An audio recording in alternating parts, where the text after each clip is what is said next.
पहा नवीन एपिसोड्स एकदम add free.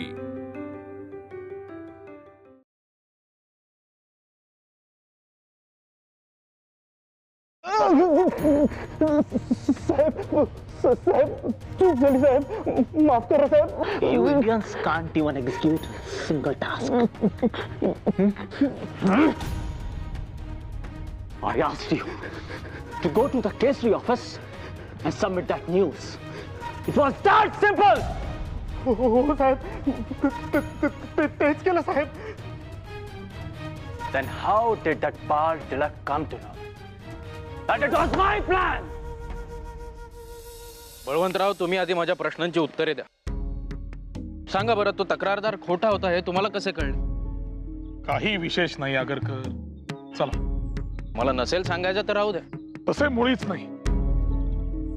हे पहा, सुरुवातीपासूनच हे प्रकरण मला असे जुळवून आणलेले वाटत होते. कसलीशी शंका मनात होतीच. तो अगदी तक्रार घेऊन आला तेव्हापासून ज्या पद्धतीने तो सगळं सांगत होता त्यावरूनच मला काहीतरी खटकत होते. जी तक्रार तो घेऊन आला होता ती साधी सुधी नव्हती. म्हणाला दागिने चोरीला गेले, पण बोटात अंगठी होतीच. हो, मी आता तुम्हाला खडानखडा माहिती सांगतो. तो दिवस पौर्णिमा होती आणि जी तक्रार तो करत होता ती देखील साधी सुधी नव्हे. डॅनियल विरोधात, इंग्रजांविरोधात तक्रार होती. तरी त्याच्या चेहऱ्यावर जराही दडपण नाही, दुःख नाही, अगदी निश्चिंत होता की. अहो, असं काय करताय बळवंतराव? आपल्या समोरच रडला की तो. नाटक. काल रात्री नाटक पाहायला गेलो होतो.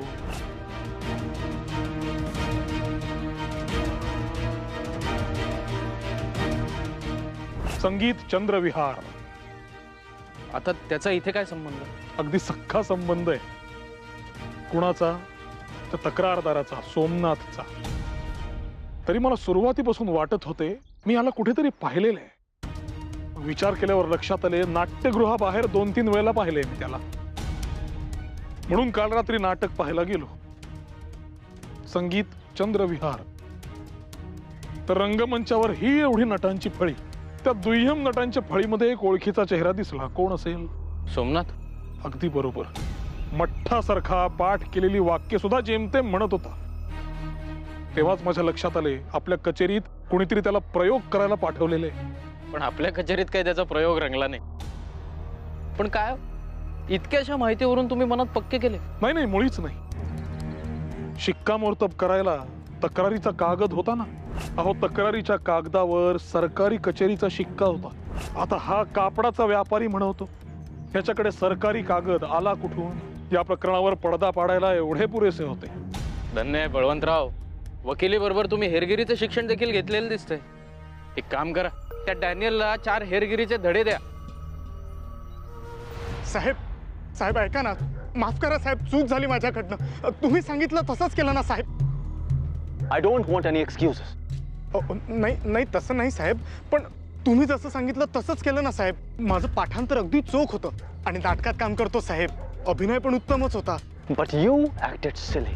अहो साहेब, मी काय जाणून बुजून केलं का साहेब?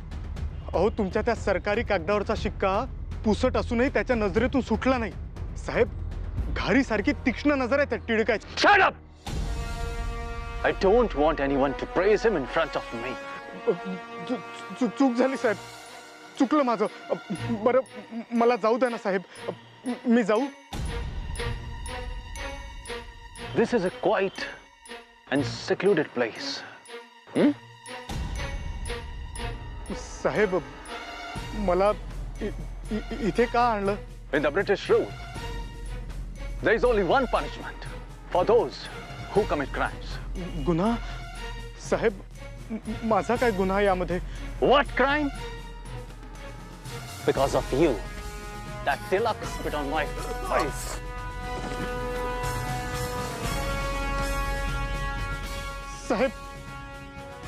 साहेब माफ करा साहेब.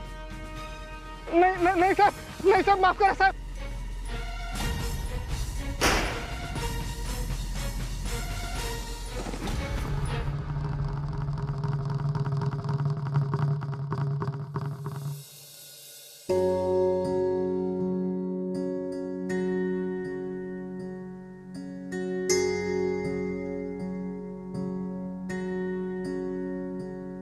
बळवंतराव, सुरू करा.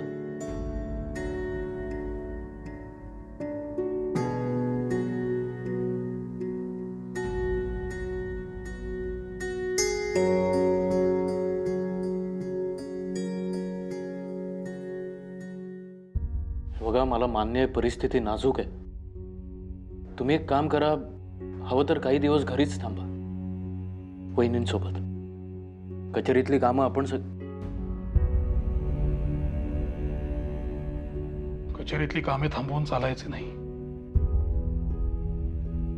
नाही म्हणजे बिचारा भामाताई त्या सतत सांगायच्या, त्रास होतोय, पोटात दुखतंय. आपल्यालाच नाही समजलं.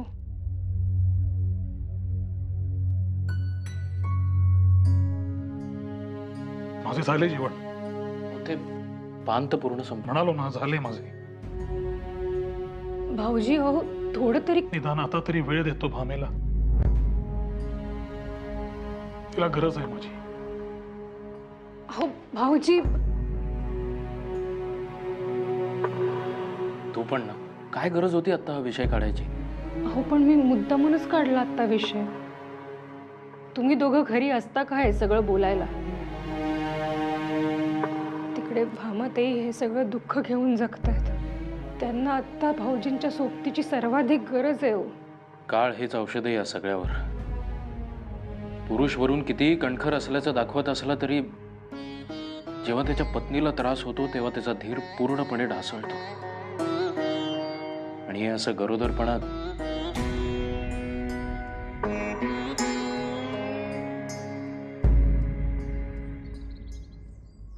गोपाळराव, हा संदर्भ तुम्हाला पुढच्या लेखामध्ये नक्की वापरता येईल. मी एक काम करतो, आधी हे पूर्ण वाचून घेतो. अजून काही संदर्भ मिळत आहेत का बघतो. चालेल. त्यानुसार मग आपल्याला. मी आत येऊ शकतो?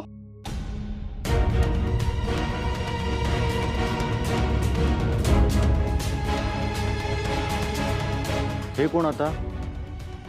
कुठलं नवं संकट नसलं म्हणजे मिळवलं. या ना. नमस्कार. नमस्कार, मी गोपाळ आगरकर, केसरीचा संपादक. मी बडोदे संस्थानातून आलो आहे. या या.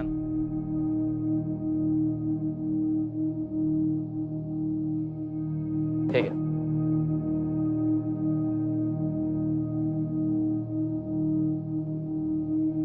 बोला. मला आपल्याला आणि बळवंतराव टिळकांना भेटायचे होते. महाराजांना तुम्हाला भेटायचे आहे आणि तसे रीतसर आमंत्रण घेऊन मी आलो आहे. आमंत्रण? आश्चर्य आहे.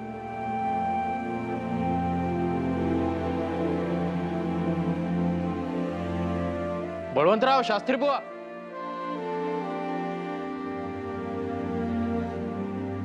नमस्कार. नमस्कार. महाराजांचं पत्र. नमस्कार. सयाजीराव महाराजांकडून? होय, महाराज पुन्हा जिमखाना इथे येणार आहेत आणि त्यांनी केसरीकरांची भेट घ्यायची इच्छा व्यक्त केली आहे. वा. नाही, महाराजांची इच्छा आहे तर आम्हाला आनंदच आहे भेटण्यात. आणि त्यांची भेट घेण्याचे भाग्य आम्हाला लाभतंय ही मोठी गोष्ट आहे.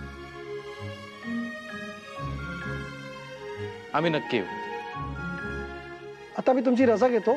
मला पुढची कामं आहेत. धन्यवाद. धन्यवाद. धन्यवाद.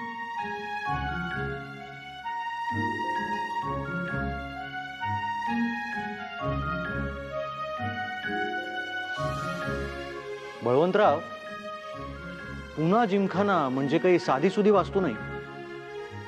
केवळ श्रीमंतांची रेलचेल असते तिकडे. म्हणजे आपल्यासारख्याला तर उभे देखील करणार नाहीत. फक्त युरोपियन अधिकारी आणि राजे महाराजे हेच जातात तिथे. आम्ही काही राजांपेक्षा कमी आहोत का? आम्ही आमच्या मनाचे राजेच तर आहोत. काय? निश्चित. बळवंतराव, त्यांनी आपल्याला आमंत्रण दिलंय, फक्त त्यांचा अनादर करायला नको एवढी काळजी आपण घेतली पाहिजे. हे पहा गोपाळराव, महाराजांशी आपले काही वैर नाही. वैर सोडा, ओळख देखील नाही. तरी त्यांनी आपल्याला बोलावले. कारण माहित नाही, परंतु बोलावणे धाडले ते देखील ब्रिटिश अधिपत्याखाली, जिथे सामान्य भारतीयांना प्रवेश देखील नाही. हे त्यांनी एका अर्थी ब्रिटिश सत्तेविरुद्ध उचललेले पाऊलच आहे, नोंदवलेला निषेध आहे. अगदी अगदी बरोबर बोलताय बळवंतराव. मला असं वाटतं की आपण लागलीच त्यांची भेट घ्यायला हवी. चला तर मग. परंतु इतक्या उंची ठिकाणी जायचंय तर तसे सदरे आहेत का आपल्याकडे? म्हणजे तशी काही सोय बऱ्या कपड्यांची? तुम्ही कधीपासून श्रीमंतीमध्ये रमायला लागलात? अहो, आपल्या कार्याकडे बघून त्यांनी आपल्याला बोलवलंय, त्यामुळे आपण जसे आहोत तसेच जाऊया. भले, शाबास.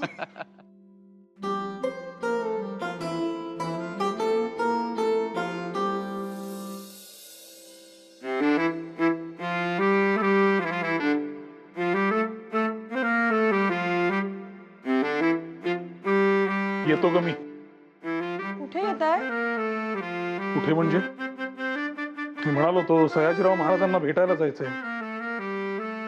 हे असे म्हणजे? छे बाई, इथे एक गोष्ट मला वेळच्या वेळी सापडत नाहीये. तू इतकी अस्वस्थ होऊन काय शोधतेस? अहो, इतक्या मोठ्या महाराजांना भेटायला न जाताय अंगावर एखादा दागिना नको का? म्हणजे निदान गळी एखादी मोतीमाळ किंवा हातात एखादी पोची घातली असती.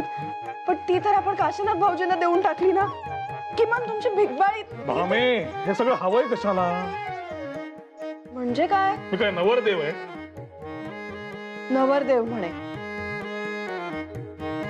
आपलं लग्न आठवतंय का? वरदक्षिणा म्हणून दागिने नको असं म्हणालं होतं कुणीतरी. केवळ पुस्तकं हवीत असं सांगितलं होतं. पण मी काय म्हणते, इतक्या मोठ्या संस्थानिकांना भेटायला जाताना अंगी एखादा तरी दागिना नको का? एखादा कशाला?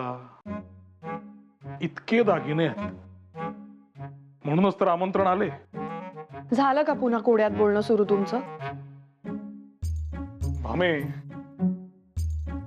हे दागिने म्हणजे आपली शाळा, केसरी, मराठा, त्यात आपण घेत असलेली भूमिका, आपलं राष्ट्राप्रती असलेलं प्रेम, आपले विचार, या गोष्टी काही दागिन्यांपेक्षा कमी आहेत का? तुमचं बोलणं चेष्टेत असतं की खरं तेच कळत नाही बाई. मला इतकंच कळतं, एवढ्या थोरा मोठ्यांना भेटायला जाताना हे असं जायचं म्हणजे. असं म्हणजे हे असं सामान्य गरीब. आता आपलं कार्य हेच आपलं वैभव आहे आणि ते दुर्दैवाने मिरवता येत नाही. त्याला काय करायचंय भामाबाई? पण असो, आता हे डबे आवरून ठेवा, मी भेटायला जातो महाराजांना.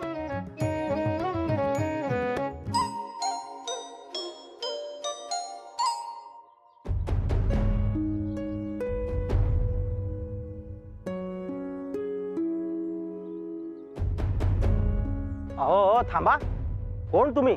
इकडे कुठे जाताय? कुठे जाताय म्हणजे? हे बघा, इथे कोणालाही प्रवेश दिला जात नाही. केवळ प्रतिष्ठित व्यक्तींनाच प्रवेश दिला जातो. होय का? हे वाचा, हे वाचा आणि तुम्हीच ठरवा तुमच्या लेखी आम्ही प्रतिष्ठित आहोत की नाही. तुम्ही इथेच थांबा, मी आज जाऊन विचारून येतो. तोपर्यंत थोडेही पुढे जाऊ नका. आमंत्रण देऊन देखील अपमानच. आपण निघूया बळवंतराव. आगरकर साधा दरवा नाही तो, त्याच काय ठाऊक. त्याला दिलेली कामगिरी त्यांनी बजावली. अहो, पण आपल्याला स्वाभिमान आहे की नाही? चला. आगरकर, अहो थांबा.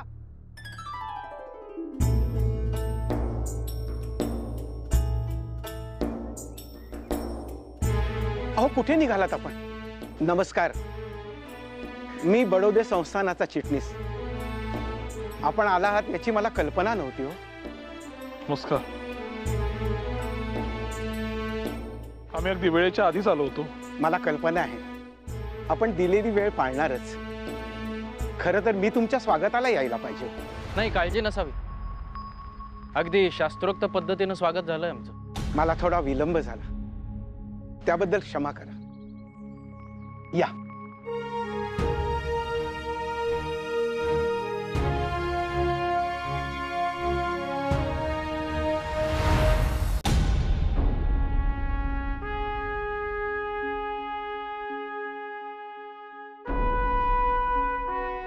या.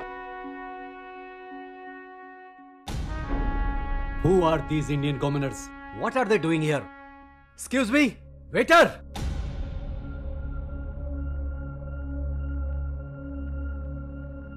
तुम्ही बसा इकडे. मी महाराजांना तुम्ही आल्याचा निरोप देऊन येतो. बसा. होय.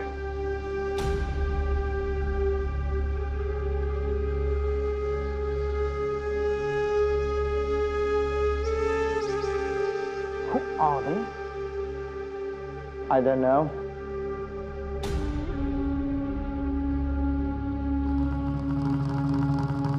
हे पाणी तुमच्यासाठी आहे. हे पाणी पिण्यास हरकत नाही. असं काय वेगळं आहे या पाण्यामध्ये? इथे प्रत्येक धर्मासाठी वेगळी खायची प्यायची व्यवस्था आहे. बर. आणि महाराजांचं काय? महाराज त्यांचा खानसमा स्वतः सोबत घेऊन आले. होय का? होय. बरं द्या.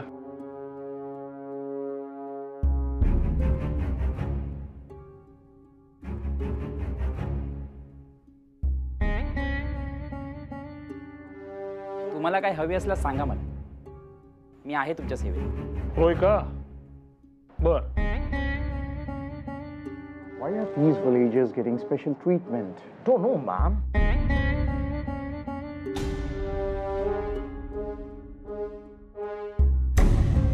एक विचारू का? तुम्ही टिळक आणि आगरकर ना? ते केसरीवाले. मी वाचतो दर आठवड्याला. अभिमान वाटतो मला. शक्यच नाही. केसरी या नावात, या शब्दातच स्वाभिमान आहे, जो तुझा कधीच गतप्राण झालेला दिसतोय. केसरी वाचणाऱ्याच्या पाठीचा कणा आणि खांदे असे वाकलेले कधीच नसतात. निधडी छाती, उंच मान, भेदक नजर, बुलंद आवाज आणि ओतप्रोत भरलेला स्वाभिमान, ही केसरीची ओळख आहे. तुझ्यात यातले काहीच दिसत नाही. केसरी वाचून सुद्धा जर मान अशी खाली जात असेल तर तो आमचा पराभव म्हणावा लागेल. नक्कीच. तुम्हाला काय लागल्यास मला सांगा. मी आहे तुमच्या सेवेत.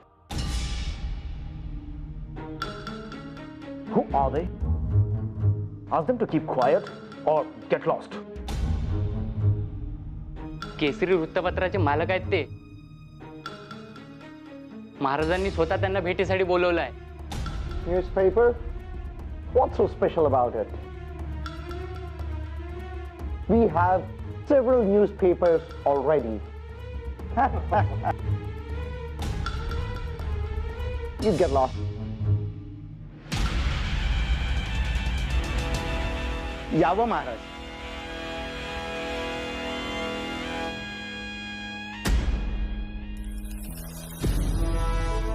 हे बडोद्याचे महाराज, महाराज सयाजीराव गायकवाड. नमस्कार. नमस्कार महाराज. आणि हे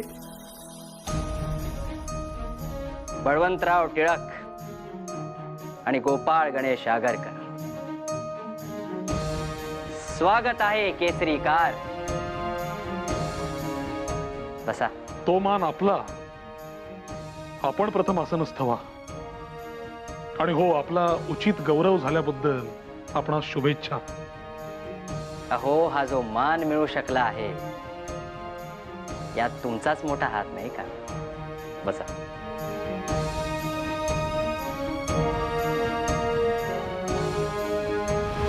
तुम्ही तुमच्या केसरी मराठामध्ये जर जाहीर पाठिंबा दिला नसता किंवा जे घडत होते त्यास विरोध दर्शविला नसता तर हे शक्य झाले असते. महाराज, आम्ही केवळ आमचे कर्तव्य केले आणि या गलिच्छ राजकारणाच्या मागे इंग्रज होते हे आता सिद्ध झालंय. आमचं शत्रुत्व त्यांच्याशी. अर्थात. आणि तुमच्या याच परखड भूमिकेचा लाभ झाला जनमत निर्माण होण्यास.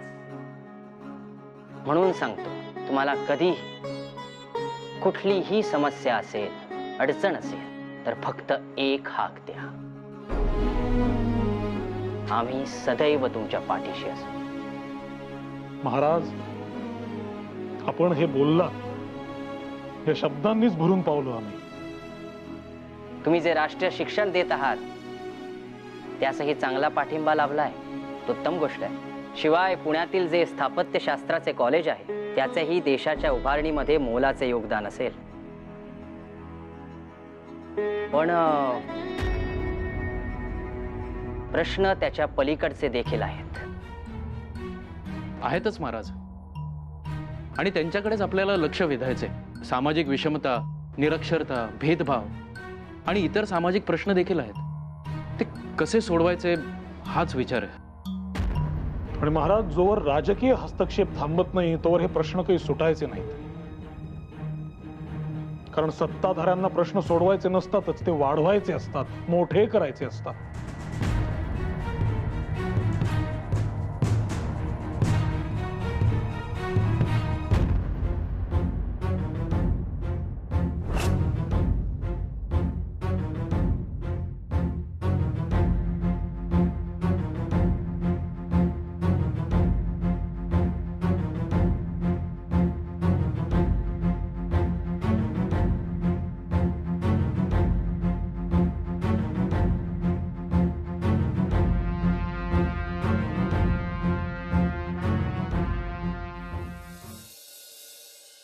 ताई, काय हो?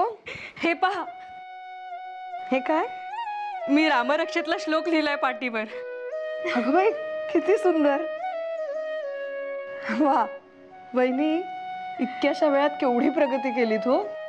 छे हो, हे म्हणतात की गाडी अजून इथेच अडकली का, कधी पुढे जाणार. जाईल हो. घाई करून आपल्याला काय केसरीमध्ये अग्रलेख लिहायचे. हो ना, मी पण हेच म्हटलं त्यांना.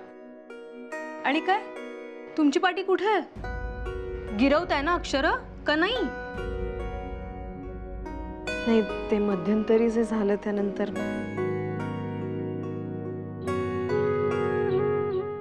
जाऊ दे, आपण उद्यापासून जोमाने सुरुवात करायची. हा, मी येते दुपारी.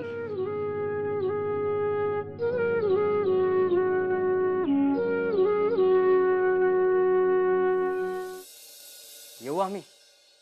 महाराज, आपण आपल्या व्यस्त वेळापत्रकातून आम्हाला भेटण्याची इच्छा व्यक्त केली, शिवाय भेटलातही. आम्ही आपले ऋणी आहोत. हो, असे कसे. आजचा हा दिवस तुमच्यामुळेच तर बघू शकतो आम्ही. आणि आता भेटी होतच राहतील. कार्य सत्कारणी लावले जाईल. बरं.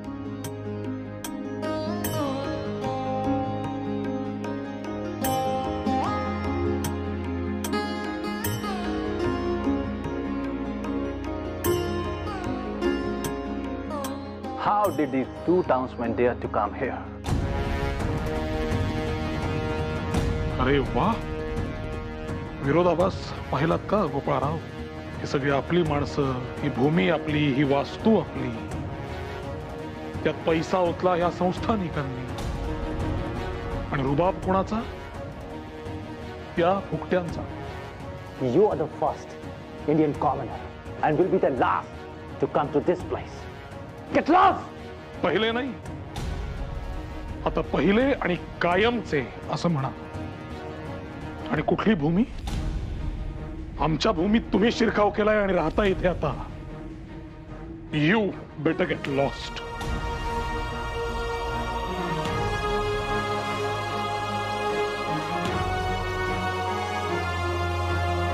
चला.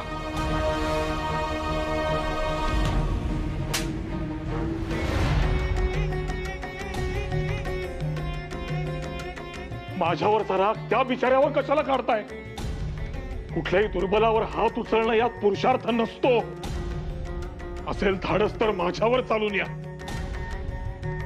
या धाडस नाही.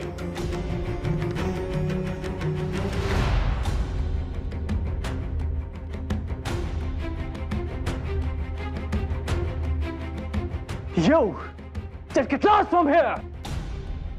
आवाज आम्हाला देखील वाढवता येतो मिस्टर डॅनियल, परंतु तो वाढवण्यापेक्षा तो पोहोचवणं जास्त महत्वाचं वाटतं आम्हाला.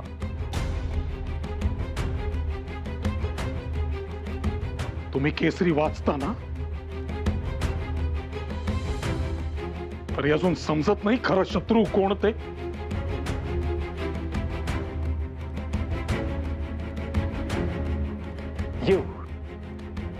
You spoiled my shoes. Clean them now. तुमचे बूट खराब झाले त्यात माझी काहीच चूक नाही. तरीही मी क्षमा मागतो, पण मी ते बूट साफ करणार नाही. Disobey my orders. You are my servant. बाद झालं. सोडली मी तुमची नोकरी या क्षणापासून. आता मी तुमचा सर्वंट नाही. इथून पुढे तुम्हीच तुमचे बूट साफ करा. ही तुमची नोकरी.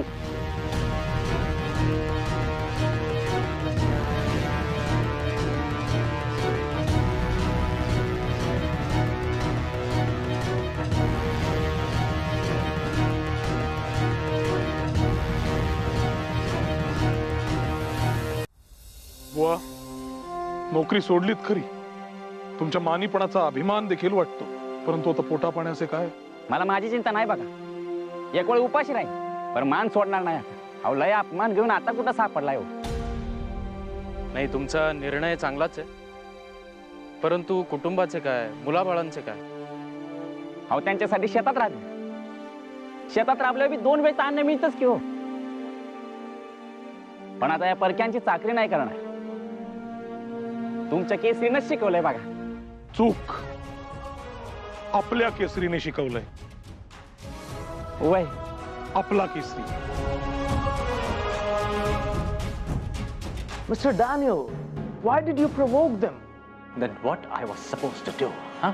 These journalists have their own newspaper, and you see their influence? They snatched a man from us. I cannot tolerate this. Mr. Daniel, we know how powerful journalism is. You must know how dangerous it could be. I don't care. It's their newspapers. They are proud of. Very soon, I will shut down the door of Maratha and Kesari. Just wait and watch.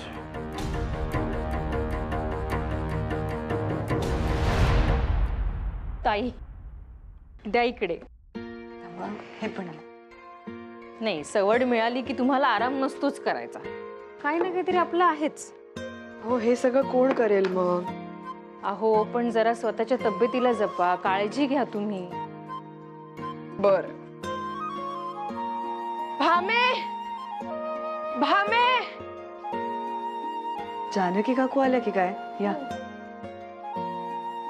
काकू, अहो किती मोठ्यान हाका मारताय. इथंच आहोत तुमच्या समोर. अगं बातमीच तशी आहे म्हणून तातडीने तुमच्या कानावर घालायला आले. बरं झालं बाई, तू पण इथेच आहेस. अहो काकू, आम्ही वाटच बघत होतो. म्हटलं काकू अजून आल्या कशा नाहीत? म्हणजे वाऱ्यावरच्या बातम्या सांगते का मी? अगं तुमचे नवरे काय करतात, काय नवीन प्रताप केले ठाऊक आहेत का तुम्हाला? अगं बाई, आता काय झालं? नुसता जीवाला घोर एक एक. अगं ते कुठलं संस्थान? बडोदा. तिकडचे एक दिवाण आहेत म्हणे. त्यांच्या विरोधात न घाबरता लिहिलंय म्हणे वर्तमानपत्रात. अरे वा काकू, तुम्ही देखील केसरी वाचू लागलात वाटतं. सांगायचं तरी. चेष्टेचा विषय. आणि मी कशाच वाचू? तू वाचतेस ना, मग तुला नाही कळले? आमच्या खानावळीत माणसे रंगवून सांगतात की ते दिवाण कोण, ते माधवराव म्हणे. साधे सुधे माणूस नाही. त्यांच्या हातात सत्ता, मोठ्या ओळखी. अशा माणसांच्या वाकड्यात का जावं म्हणते मी. नाही, असं वाटणं बरोबरच आहे, पण आम्ही नाही पडत त्या सगळ्यात. आणि आपल्याला कुठे कळतंय त्यातलं? अगं पण आपल्या नवऱ्याचे हित अहित तर कळते ना. आता ह्या दिवाणाने घेतले यांच्याशिवाय आणि साधला डाव, तर किती महागात पडेल? केलाय का ह्याचा विचार? अगं आपण संसारी माणसं, आपल्याला नाही जमत ह्या मोठ्यांच्या गोष्टी. ते काही नाही, तुम्ही आता त्यांना खडसावून सांगा हे असले काही छापायचेच नाही म्हणून. आणि वृत्तपत्र काढलंय तेच मुळी सत्य सांगण्यासाठी ना. मग त्यामुळे ज्या कुणाला वाईट वाटायचं असेल ते वाटो. होतंय, बरोबर आहे तुमचं. बाई बाई बाई, आज अगदी वेगळंच रूप पाहिलं मी तुमचं. वाटलं होतं बातमी ऐकून तुमच्या पायाखालची जमीन सरकेल, पण अगदी धीराच्या निघाल्या माझ्या पोरी. तुमच्याच कडून शिकलोय ना, परिस्थिती धिटाई शिकवते. अगदी खरंय. काकू, म्हणजे तुम्ही आम्हाला घाबरवायला आला होता की काय? नाही ग, उलट तुम्ही धीराचे आहात म्हणून तुमचे नवरे खंबीर उभे आहेत. खरं सांगू का, पेटती वात आहेत तुमचे नवरे. आपल्या पलीकडचा विचार करतात ते. त्यामुळे त्यांना सांभाळण्यासाठी तुम्हाला निरांजन व्हावंच लागेल, तरच तुमचा संसार निभावेल. माझा आशीर्वाद आहे तुमच्या पाठीशी,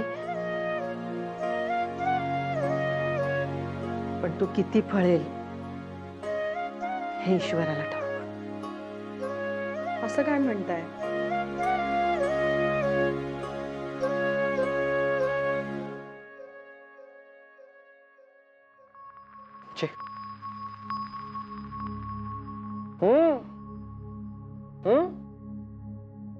शास्त्री भाऊ, तुम्ही आधी पाणी गिळून मग बोलत जाऊ.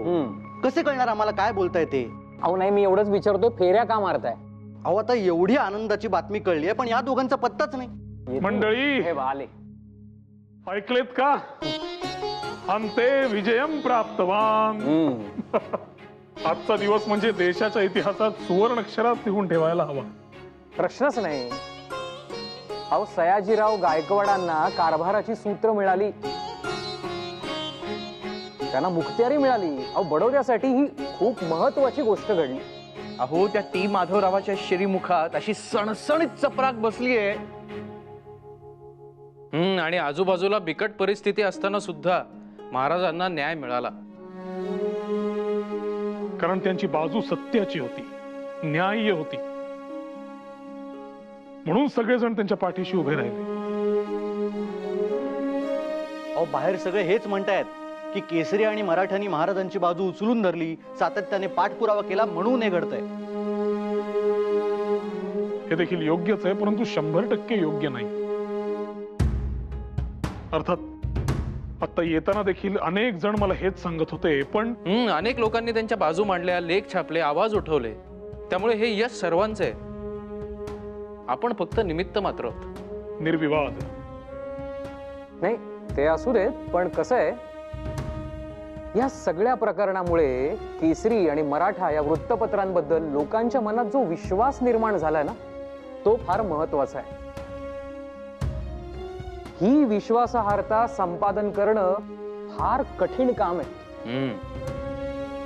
आपण योग्य मार्गाने कर्म करत राहावे, फळ आपल्याला मिळणारच. आपली ध्येयपूर्ती होणार.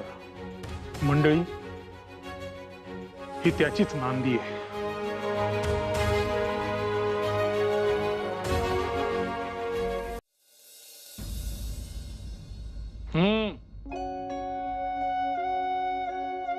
नाही काही नाही.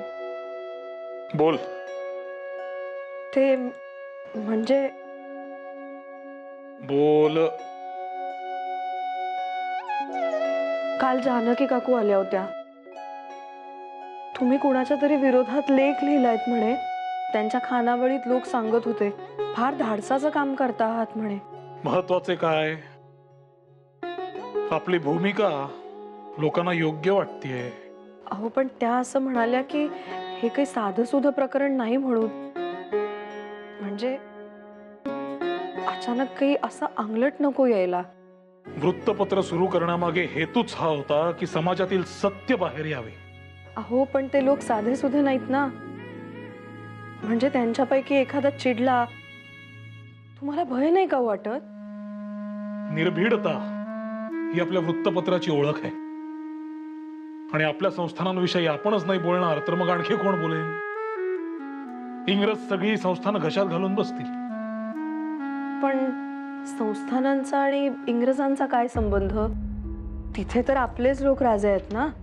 ते फक्त सांगायला, पण सगळ्या किल्ल्या तर गोऱ्यांच्याच कमरेला आहे. ते कसं? आता कुठल्याही संस्थानाचा राजा हा स्वतःचा स्वतः निर्णय घेऊ शकत नाही.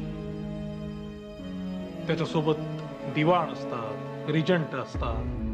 रिजंट म्हणजे गोऱ्यांचाच साहेब. आणि दिवाण म्हणजे सर्वंकष सत्ता असणारा अधिकारी. अहो पण राजाने तरी कशाच ठेवावं अशा लोकांना आपल्या हाताखाली? कारण राजाला मुखत्यारी देण्याचे अधिकार इंग्रजांकडे आहे. आणि समजा उद्या राजाने स्वतःच्या मनाने कोणी अधिकारी बदलण्याचा प्रयत्न केला तर त्याला मुखत्यार पत्र न मिळण्याचे इंग्रज सर्वतोपरी प्रयत्न करतील. मला तर बाई काही सुद्धा उमगेन असं झालंय. त्यात न उमगण्यासारखं काही नाही. आता हेच उदाहरण घे. आता बडोदा संस्थानात काय निराळं चालू आहे. दिवाण टी माधवराव येन केन प्रकारेण प्रयत्न करताय की सयाजीराव गायकवाडांसारखा तरुण आणि सुशिक्षित राजकुमार यांना मुखत्यारी मिळायला विलंब कसा करता येईल. पण त्यानं काय होईल? सयाजीरावांना मुखत्यारी मिळाली की दिवाण म्हणून टी माधवरावांची निरंकुश सत्ता संपुष्टात येणार. मग त्या गृहस्थाला ठिकठिकाणी दौलत कशी उभी करता येईल. ईशा, काय बाई तरी वृत्ती म्हणायची, स्वार्थी. पण यावर काही उपाय नाही. सध्या तरी काही उपाय नाही. राजाने काही केले तर त्याला मुखत्यारी मिळणे अवघड. जर काही केले नाही तर जनता भरडली जाणार. इकडे आड तिकडे विहीर अशी गत आहे. पण केसरी यावर बोलत राहणारच. कसं इतकं अवघड राजकारण सांभाळता देवास ठाऊक. आम्हाला तर बाई यातलं काही कळत नाही. तुम्ही स्वयंपाकघर कसे सांभाळता मला काही ते समजत नाही. मला असे वाटते मुतपाक खाण्यापेक्षा आमचे राजकारण बरे बुवा. पण या दोन्हीत एक गोष्ट एक समान असते बरं. कुठली? स्वार्थ. राजकारणात सत्ता मिळवण्याचा स्वार्थ आणि पाककलेत स्वार्थ असतो तो मनात स्थान निर्माण करण्याचा. आपला हेतू शुद्ध आहे की नाही यावर आपले प्राक्तन ठरते. काय तरीच काय.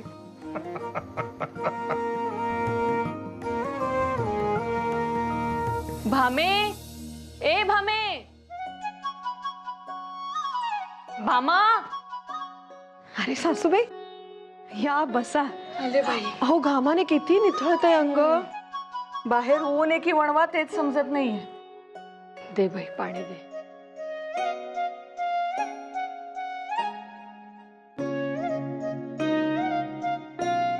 अगं कृष्णा कुठे आहे? कृष्णा झोपली. झोपलीये होय.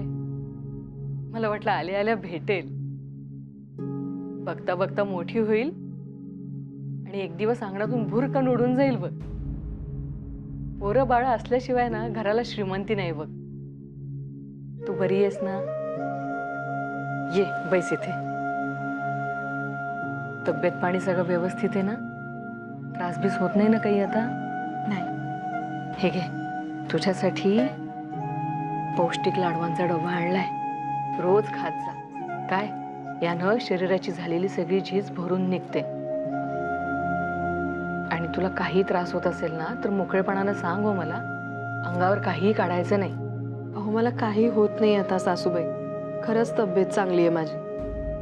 4-5 दिवस जरा कंबर जडवल्यासारखी झाली होती पण मग गरम पाण्याने शेकलं तसं बरं वाटलं. ते बरं केलंस बघ. बायकांना किती त्रास असला ना तरी कंबर घट्ट करून उभं राहावं लागतंच बघ. आणि तुझा नवरा तो तसा घरात पाऊल काही त्याचं ठरायचं नाही. त्यामुळे स्वतःच्या तब्येतीची आबाळ करत जाऊ नकोस. हा कृष्णाला 4-5 भावंड झाल्यावर त्यांच्या मागे घरभर धावायचंय तुला. काय बाळशी बोललीस? काय म्हणाला? काय म्हणणार. वाईटच वाटलं हो त्यांना. आता ते माझ्या सोबत नाही त्या सगळ्यात. आणि त्यात हे सगळं असं झालेलं वाईट वाटायचं. पण आता झाल्या गोष्टी उघडण्यात काय अर्थ आहे. शिवाय सध्या ते इतके व्यापात असतात. ते बडोदा संस्थानचं काहीचं प्रकरण चालू आहे ना सासूबाई. ते बडोद्याचे महाराज आहेत ना सयाजीराव, त्यांना मुखत्यार पत्र मिळालं म्हणे. जळले मेले ते संस्थानिक. त्यांची संस्थानं त्यांची त्यांना लखला. आपल्याला एक कपरदिकही देणार आहेत का ते? बाळ की नाही नुसतं लष्कराच्या भाकऱ्याच भासतो बघ. अहो पण सासूबाई. पण नाही बेंड नाही. आता मात्र तुम्हा दोघांचा जोडा अगदी शोभतो. हा आली लगेच नवऱ्याची बाजू घ्यायला. आता मिटलंय ना ते सगळं प्रकरण. झालंय ना मनासारखं. मग निदान आता तरी त्याला फुरसत मिळणार आहे का घराकडे लक्ष द्यायला? हा आमचा जीव तुमच्यासाठी तुटतो ग. तुम्हा दोघांचा संसार नीट व्हावा म्हणून बोलतीये मी. आता त्याला तर सांगण्यात काही अर्थ नाही. निदान तू तरी शाणी हो. आणि हो भामे, ते शिकण्याचं आणि वाचण्याचं खूळ डोक्यातनं काढून टाक बरं. एकदा झालं ना तेवढं पुरे. पण सासूबाई, म्हणजे वाचण्याचा आणि हे जे काही झालं त्याचा काय संबंध? काही ना काही संबंध तर असेलच ना ग. म्हणून तर आपल्या थोड्या मोठ्यांनी बायकांनी हे करू नये असं सांगितलंय. त्या शब्दात, त्या मंत्रांमध्ये काही ना काही शक्ती असते म्हणे. ती फक्त पुरुषांना झेपते, बायकांना नाही. आणि गर्वाशी बायकांना तर त्याहून नाही. आपण काहीतरी करायला जायचो आणि हे असं काहीतरी होऊन बसायचं. ते नको बाई. चांगली 4-6, मी तर म्हणते अष्टपुत्रांची आई हो. आणि मग तुला काय करायचं ते कर. मी काही म्हणणार नाही. झालं? बळवंतराव, बळवंतराव. अहो गोपाळराव, एवढे ओरडायला काय झालं? मी दचकलो ना. अहो ते सगळं जाऊ द्या, आधी हे बघा. हे काय कुणाचे? निनावी. तपशील तर वाचा तुम्ही. महोदय, कळविण्यास अत्यंत खेद होतोय. कोल्हापूर संस्थानाचे दिवाण माधवराव बर्वे हे तेथील विद्यमान महाराज श्री शिवाजी यांच्यावर अपरिमित अन्याय करत आहेत. बर्वे यांच्या या कृत्यामध्ये इंग्रज सरकार सामील आहे. महाराजांच्या अशक्त प्रकृतीचा गैरफायदा ते घेत आहे. बर्वे यांनी इंग्रजांच्या मदतीने महाराजांना मनोरुग्ण जाहीर केलंय.